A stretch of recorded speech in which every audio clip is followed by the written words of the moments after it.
This is the Belita Amy Mini 4-inch chainsaw. Open it up. Plastic clamps here on the case. This is a plastic case, pretty hard, not too shabby. Doesn't compare with more expensive cases. There's just a piece of plastic on the back here. There's a hinge. There's no pin in the hinge. It's just a piece of plastic that bends, and eventually this will just crack and it will, essentially come apart. All right, so here we are. Pre-crimpled instruction sheet. We know what that's good for. And gloves, certainly pre-soiled gloves, looks like. Okay, let's see here.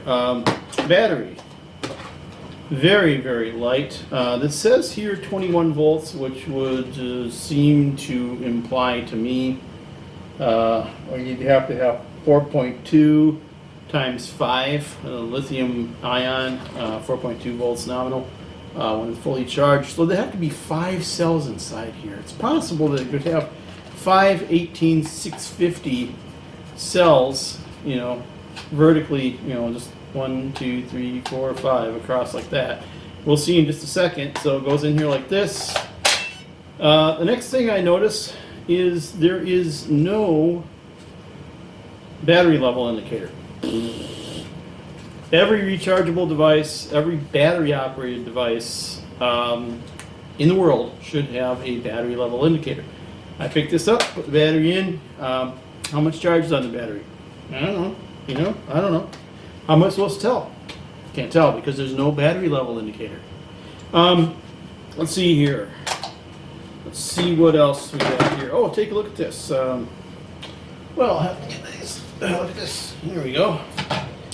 Happen to have a Torx bit on here. I like the fact that there's screws on here. A lot of times they'll just, you'll see the batteries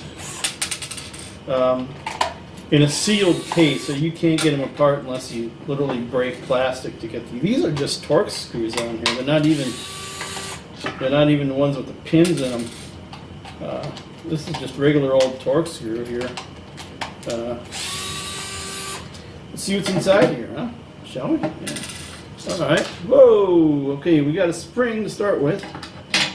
Definitely a spring in here. Oh yeah. So the spring for the little switch thing, the what you use to hold down when you're gonna take it out. But okay. So that little latch has a spring. And what we want to be very careful of here is that we don't, okay, so this is exactly what it is. It's 18650s. These are 18650, 5C, 1500 milliamp hour. What I'm going to do is I'm going to get the camera way in here for you so you can see this. That's what's in there for a battery. You got basically this is your constant current, constant voltage charging device. Let me see if they've got, they've got nodes on here. So this circuit has got a cell balancer in there. It's registering the voltage of all of the individual cells. You can see these little tabs go to each cell, so they've got that. So yes, it will do a balanced charge, which is pretty cool. This is a safety thing. If you're going to do all this, put a battery level indicator on. My goodness. All right, let's pack this back up. I don't think I need to show you guys me putting this back together. Certainly, that's what we're going to do here. Got to put this back together. We got to put this. So you got to put this back in here the right way. All right. So this thing right here, which is where the spring would go, has to go on. I'm going to pause the video and I'll come back when I have this thing put back together. But basically, once you do that, all right, I have my battery pack put back together now. Put this in here like that. I heard it beep. I've got a little light on there.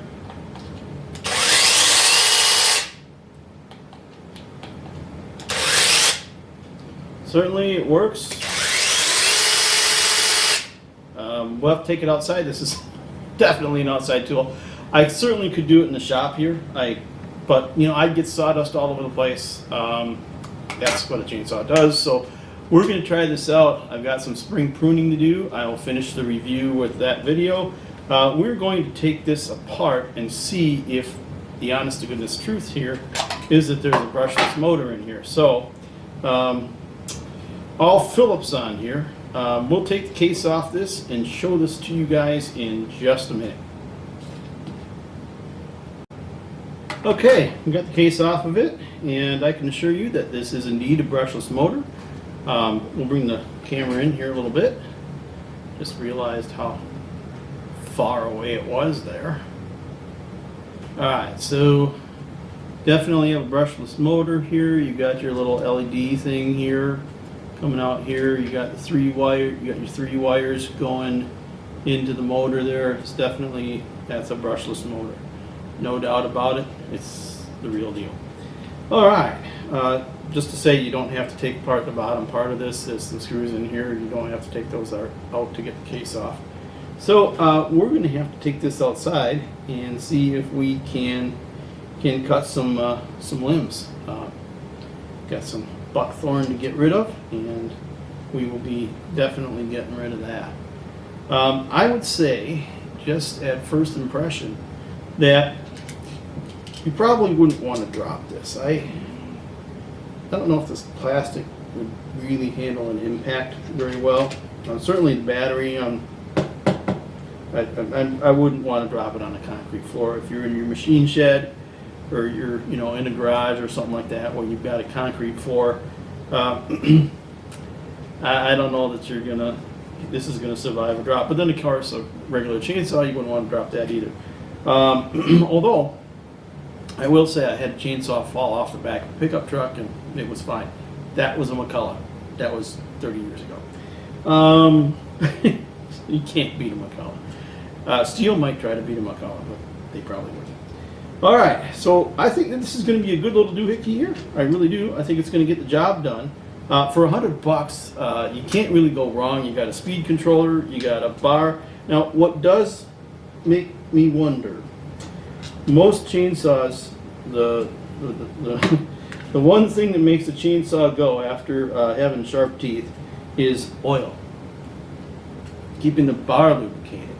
And I don't see anything in here where there's a chain oil reservoir or anything like that. So I'm really kind of thinking about how they manage bar lubrication.